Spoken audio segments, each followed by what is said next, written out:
Large scale wall art. Let's face it, it can be pretty expensive and honestly there's a lot of not so great art. So let's just make our own.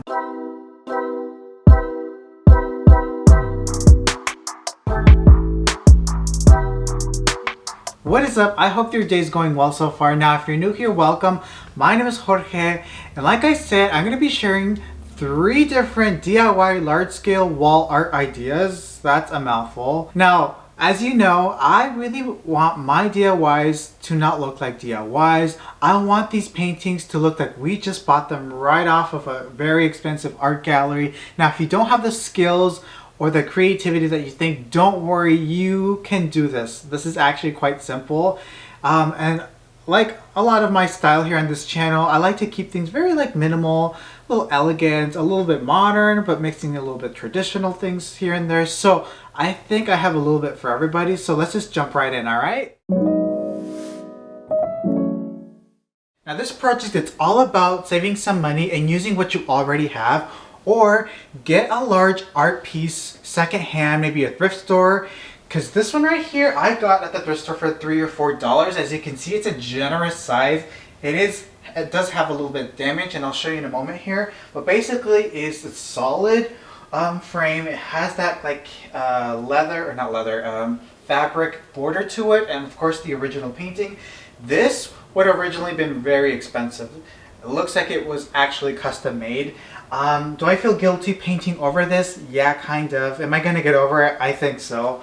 Because honestly, this lived its own life. I think it's time for a new life, and we're gonna do that just here. Now, my intention for this piece is to really bring together the not classical, like the more traditional frame to it. Of course, it's a more traditional painting, but bring in a little bit of modern with the actual art itself. I want to use this potentially in my living room. So hopefully that makeover will come soon. There's still a lot I need to do. But I think this is something that you can do maybe if you're trying to bring those two more modern and traditional things together.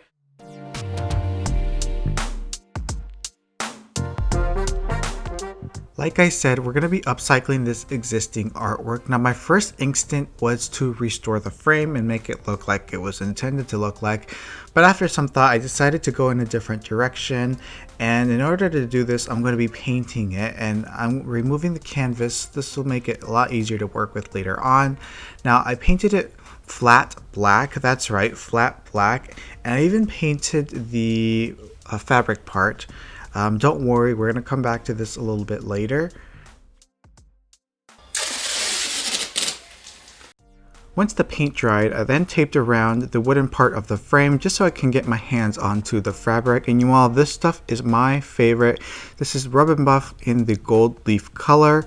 And basically I just painted it onto the fabric. I was a little bit worried that it wouldn't look good, but actually it does. It's kind of cool the way that this instantly transforms and looks like real metal.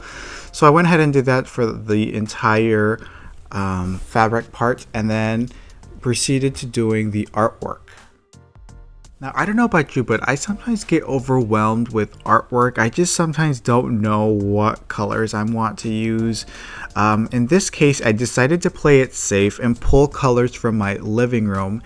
And here I painted the canvas a white with a little bit of khaki color that I added just to get a little bit of a warmer undertone to the white. Once that fully dried, I then decided to work in that rule of 3, so basically dividing the artwork into 3 sections, both horizontal and vertically, and basically I'm painting a sloppy rectangles here.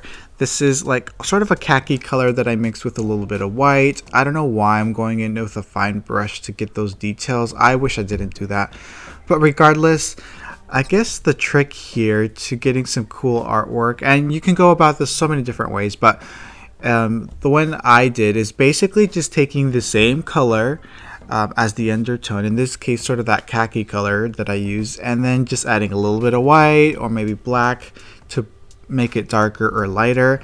That will ensure that the colors really speak well to each other, and as you can see with this other rectangle that I painted, it's a little bit of a lighter color. I even painted some black rectangles, and I'm actually mixing it in the same plate here just so that I'm not making a huge mess, but also to get that same warm undertone. I wouldn't want a really cool tone black against these like warmer rectangles. I don't know, maybe I'm just being picky, but regardless, I feel like this is turning out pretty nicely. And by the way, you're welcome to copy this. I really don't care as long as you just have fun while you're doing it. This last rectangle is kind of just like a vertical rectangle. I have no idea what this is, but I kind of like it. One small detail I forgot to do, but I did later, was to splatter some paint. I just did some black and white with this small brush. I think it's a nice detail. Once that fully dried, I gave this a clear coat of this Krylon spray paint that protects artwork. Then that's pretty much it. So let's take a look at the final result.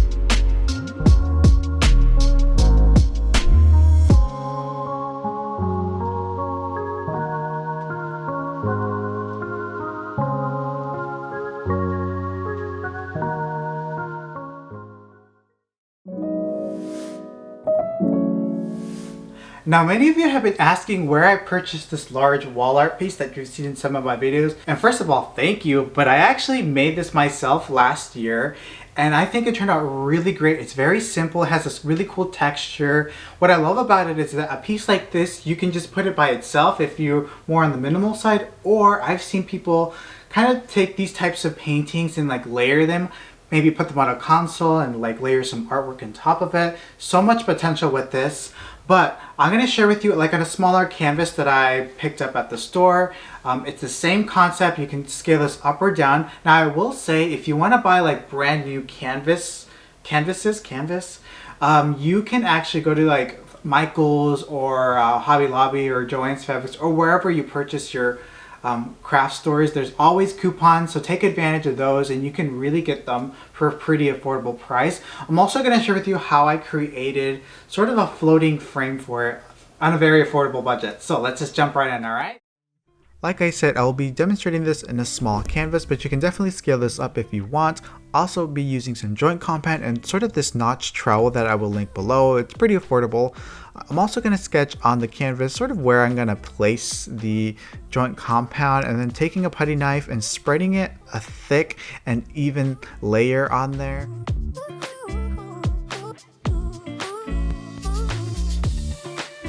And then you're going to take your notch trowel and basically kind of just comb in one direction. I always found it easier to work with the wider side first and then clean it up with the smaller if needed. And as you can see, this is actually quite satisfying to do. And if you mess up, it's alright. This stuff doesn't dry that fast, so you can just put some over and repeat the process until you really get that look that you're going for. I find it easiest to just go as fast as possible when spreading it with the trowel.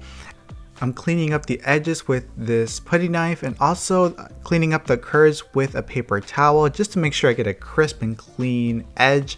I repeat the process with the larger section, again spreading this as evenly as possible. I have seen this type of artwork, by the way, online, and it's a couple $1,000s for the large pieces, so we're definitely saving some money and getting the custom look that we want. I have done this before with a wide comb toothbrush, and honestly it did not look as clean. I definitely recommend this trowel. And then also with this, I want to make sure that I leave plenty of time for drying. Here you see me cleaning up those edges again. Since it was the afternoon, I just left this dry overnight.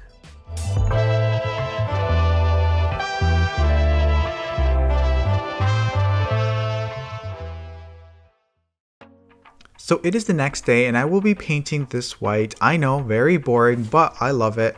I also added a little bit of khaki just to give it that warm undertone again. And one of the great things about this type of artwork is that it's simplistic in nature, which I don't know if that's a word, but it really just like feels very like luxurious, but also very calming. And I don't know, there's something about this type of artwork that I really love. And then once that fully dried, of course, I gave it the clear coat of that acrylic spray. Now, if you want to make your own floating frame, it's actually pretty simple. Don't be intimidated by it. Somehow I messed up the whole tutorial, so I'm going to go ahead and link Samantha's video from the Creative Glow down below. She does a great job of explaining the whole process in case you want to check that out. But basically I'm using some corner molding here and mitering it, of course, to the size of the artwork, a little bit bigger because I want that gap to create that floating effect. But I'm going to glue it all together using some glue all that I'm putting here on the miters cuts, and I'm going to use a ratcheting clamp to clamp this all together. I will link this below as well. Great tool for really making like frames and things like that. I sanded this all down using some high grade paper. I think 220 was fine. And then to create my own stain, before I actually do that, I put some pre-conditioner. This really helps stain absorb nicely and not look so splotchy.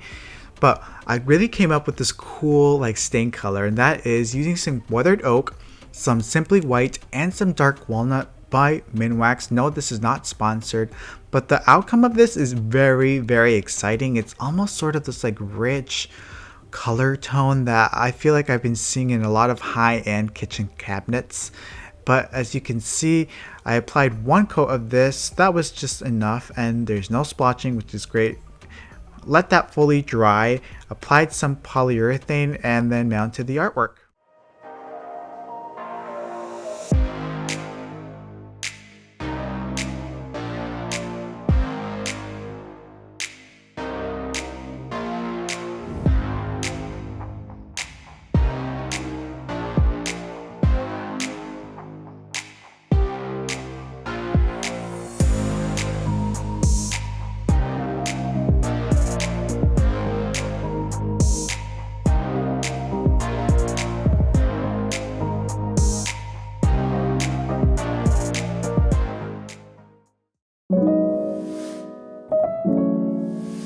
Alright, I'm super excited for this last one, and even if you're really balling on a budget, you can do this one too. But basically, we're going to be upcycling an existing art piece, or again, go to your thrift stores and get some artwork. But honestly, you really just need the frame for this one. And this one, I'm going to also share how you can paint the frame and make it look like real wood. I'm not the biggest fan of like faux wood, but if you're really like tight on a budget, I think this is a good technique, and trust me, it looks legitimate. I've done it for a while now. Also, I'm gonna share just a simple artwork or art piece that you can do using some like foam core. Yeah, foam core if you don't have canvas. Okay? As I said, I will be upcycling this existing artwork. So I don't really need any of this stuff except for the backing maybe. So I'm going to remove the glass and the artwork. Be very careful when working with glass, of course. We don't want to get hurt. Now, I want to paint the frame and make it look like wood because as you can see, it's just like a black, basically plastic frame. And so my trick that I've done for a while now, and I'm reusing this plate here, so ignore the black there, paint the frame like a light brown. I'm going to use a khaki color.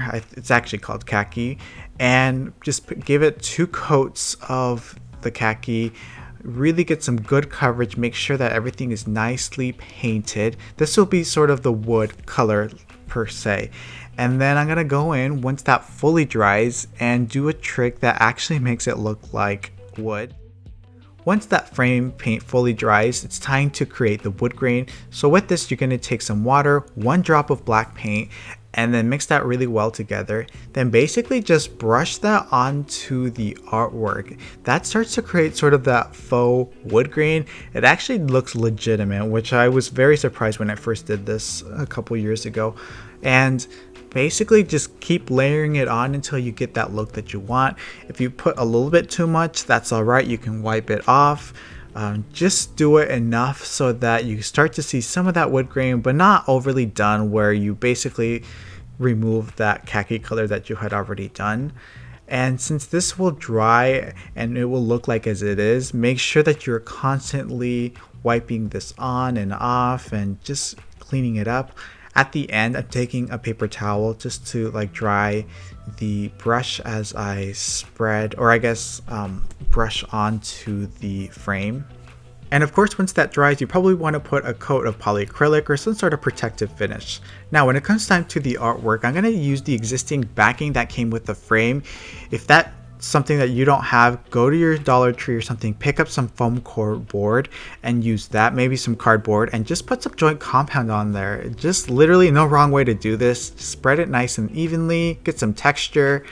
Now, I want to take this time to invite you to check me out on Instagram as well. So many of you have been loving my content over there. I do some home decor, some DIYs that you don't see here, things like that. So definitely go check me out. I would really, really love it. Now, as you can see, this right here is looking really nice. I'm cleaning up the edges here just to make it look like, I don't really know what I'm going for. Again, just have fun with this. It's just art, you know? Once that fully dries, which takes a couple of hours, it's time to paint. This is artwork, so let's have fun. So I got some black paint, some dark brown, mix it together, create sort of this like dark espresso color almost, but more on the black side.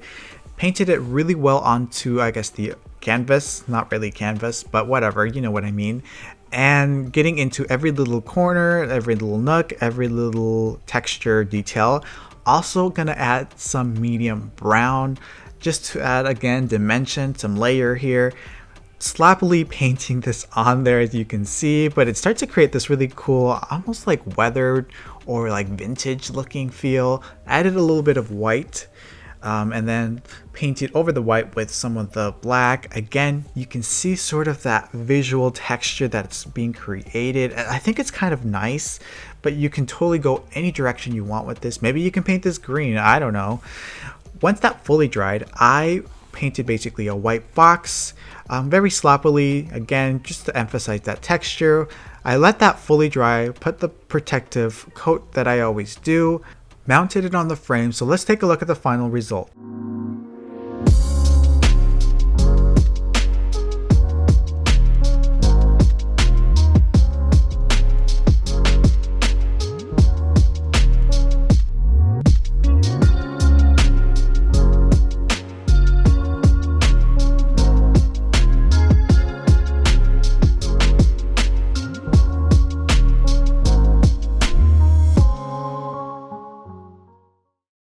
Okay, so that turned out pretty cool. Honestly, kind of gives me some like chalkboard vibes. Not really the vibe that I'm going for, but nonetheless, pretty cool DIY. But I would love to know what you would do differently, or if you actually like it as it is. Alright friends, so that does it for today's video. Thank you so much for watching. Comment down below, let me know if you have a favorite. I would love to know. If you made it this far, be sure to hit that like button. It really helped me out. Also subscribe for more videos like this. I'm definitely loving these cool DIY videos. If you want to see more, I will put a couple of videos here. Many of you have been loving my previous concrete video where I do some really high-end concrete projects, including some vintage pottery that looks legit. But again, I want to thank you so much for watching. I'm very grateful for your support, and I will see you next time. Bye.